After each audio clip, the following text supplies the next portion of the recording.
అరుణాచలంలో కొండపై నుండి టన్నుల కొద్దీ నెయ్యితో 11 రోజులు వెలిగించిన మహాదీపం నుండి తీసిన బొట్టును ఆరుద్ర నక్షత్రంలో ముందుగా చిదంబరంలోని నటరాజస్వామికి నుదుటున అలంకరించి తర్వాత భక్తులకు పంచుతారు. ఈ పవిత్రమైన బొట్టును మీరు కూడా తెచ్చుకుంటారని ఈ వీడియో చేస్తున్నాను.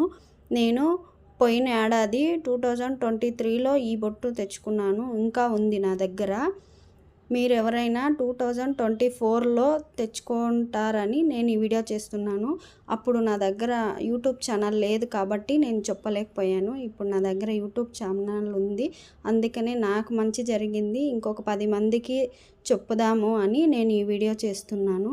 నేను చెప్పిన ఇన్ఫర్మేషన్ మీకు ఏమైనా నచ్చినట్లయితే తప్పకుండా లైక్, షేర్, సబ్స్క్రైబ్ చేసుకోండి. అలాగే తప్పకుండా అందరూ ఈ అరుణాచలేశ్వరుని బొట్టు